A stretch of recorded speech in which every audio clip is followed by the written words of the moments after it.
Influencer Jasmine Jafar Guruvayur ക്ഷേത്രത്തിൽ വെച്ച് reel ചിത്രീകരിച്ചതും ക്ഷേത്രക്കുളത്തിൽ കാൽ കഴുകിയതും കഴിഞ്ഞ ദിവസം വിവാദമായിരുന്നു. ഹൈക്കോടതി വിലക്കുള്ള ഏരിയയിലാണ് ജാസ്മിൻ റീൽ ചിത്രീകരിച്ചത്. പരാതി വന്നതോടെ ജാസ്മിൻ വീഡിയോ നീക്കം ചെയ്ത് ക്ഷമ പറഞ്ഞു. പിന്നാലെ ഇവിടെ ശുദ്ധികലശം നടത്താൻ തീരുമാനിച്ചു. മുമ്പൊരിക്കൽ നടി മീര ജാസ്മിനും സമാന അനുഭവം ഉണ്ടായിട്ടുണ്ട്. ഇതേക്കുറിച്ച് സംസാരിക്കുകയാണ് സംവിധായകൻ ശാന്തിവിള ദിനേശ്. മീര ജാസ്മിന്റെയും ജാസ്മിൻ ജാഫറിന്റെയും പ്രവൃത്തിയിൽ വ്യത്യാസമുണ്ടെന്ന് ആലപ്പി അഷ്റഫ് പറയുന്നു. തന്റെ യൂട്യൂബ് ചാനലിൽ സംസാരിക്കുകയായിരുന്നു സംവിധായകൻ. 2006-ൽ പ്രശസ്ത നടി മീര ജാസ്മിൻ എന്ന ജാസ്മിൻ മേരി ജോസഫ് തളിപ്പറമ്പ് രാജരാജേശ്വരി ക്ഷേത്രത്തിൽ കയറി ഭക്തിയോട് പ്രാർത്ഥിച്ചു. അഹിന്ദുക്കൾക്ക് പ്രവേശനമില്ലാത്ത ക്ഷേത്രമായിരുന്നു അത്. അന്ന് ആ പ്രവൃത്തി വിവാദമാവുകയും പ്രതിഷേധത്തിന് കാരണമാകുകയും ചെയ്തു. ഒടുവിൽ തെറ്റേറ്റു പറഞ്ഞ മീര ജാസ്മിൻ അവിടെ ശുദ്ധികലശം നടത്താൻ 10,000 രൂപ പിഴയടച്ചു. അന്നത് വലിയ വാർത്തയായിരുന്നു.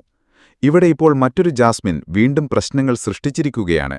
ജാസ്മിൻ ജാഫർ ഇതിനു മുമ്പും വിവാദങ്ങളിൽ ഇടം പിടിച്ചിട്ടുണ്ട്. എല്ലാ വിശ്വാസികൾക്കും അവരുടേതായ ആചാരാനുഷ്ഠാനങ്ങളുണ്ട്. ആ വിശ്വാസം മാനിക്കുന്നതുകൊണ്ടാണ് നാമൊക്കെ സൗഹാർദ്ദപൂർവ്വം ഇവിടെ ജീവിക്കുന്നത്. ജാസ്മിൻ ജാഫർ ഗുരുവായൂർ അമ്പലത്തിലെ ക്ഷേത്രപരിസരത്ത് വീഡിയോ ചിത്രീകരിച്ചത് ഒരു വിധത്തിലും ന്യായീകരിക്കാവുന്ന ഒന്നല്ല. ജാസ്മിൻ ഇത് യുപിയിലാണ് ചെയ്തിരുന്നതെങ്കിൽ ജാസ്മിന്റെ വീട്ടിലേക്ക് ഒരു ബുൾഡോസർ വരും, വീട് ഇടിച്ചു നിരത്തും. കൂടാതെ ജാസ്മിന്റെ പേരിൽ 150 കേസ് ചാർജ് ചെയ്യും. പിന്നീട് ജീവിതത്തിൽ ഒരിക്കലും വെളിച്ചം കാണാൻ പറ്റുമെന്ന് തോന്നുന്നില്ല. നടി മീര ജാസ്മിൻ തളിപ്പറമ്പ് ക്ഷേത്രത്തിൽ കയറിയത് ഭക്തി കൊണ്ടും വിശ്വാസം കൊണ്ടുമാണ്. അറിയാതെ തെറ്റു ചെയ്തതിന് അവർ ക്ഷമാപണം നടത്തി പ്രായശ്ചിത്തവും ചെയ്തു. എന്നാൽ ജാസ്മിൻ ജാഫർ ചെയ്തത് റീൽസ് ഉണ്ടാക്കി പണം സമ്പാദിക്കാൻ വേണ്ടിയാണെന്നും ആലപ്പി അഷ്റഫ് പറഞ്ഞു. ആലപ്പി അഷ്റഫിന്റെ അഭിപ്രായത്തെ അനുകൂലിച്ച് കമന്റുകൾ വരുന്നുണ്ട്. ഗുരുവായൂരപ്പനെ അമ്പലത്തിൽ കയറി നേരിൽ കണ്ട് പ്രാർത്ഥിക്കണമെന്നാഗ്രഹിച്ച ആളാണല്ലോ ഗാനഗന്ധർവൻ യേശുദാസ്. അതിനനുമതി നൽകാഞ്ഞപ്പോൾ ചോദ്യങ്ങൾ ചോദിച്ച് നിരവധി പേർ വന്നിരുന്നു.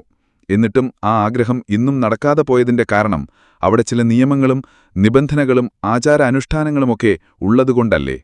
അല്ലാതെ ആർക്കും വന്ന് കാൽ കഴുകി പോകാവുന്ന ഇടമല്ല അതെന്ന് മനസ്സിലാക്കണം.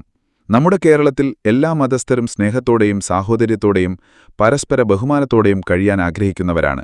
എന്നാൽ ഇവിടെയും ഇപ്പോൾ വിദ്വേഷത്തിന്റെയും വെറുപ്പിന്റെയും വിത്തുകൾ പാകി കാത്തിരിക്കുന്നവരുണ്ട്. ഏറ്റവും ജാഗ്രതയോടെ നീങ്ങേണ്ട ഒരു കാലഘട്ടത്തിലൂടെയാണ് നാം ഇപ്പോൾ പോകുന്നത്. സിനിമയുടെ നാമകരണത്തിന്റെയും ഭക്ഷണത്തിന്റെയും വസ്ത്രത്തിന്റെയും പേരിൽ പോലും വെല്ലുവിളികൾ നേരിടുന്ന അവസ്ഥ. ഇത്തരം സാഹചര്യങ്ങളിൽ അനാവശ്യ വിവാദങ്ങൾ ഉണ്ടാക്കരുതെന്നും ആലപ്പി അഷ്റഫ് പറഞ്ഞു.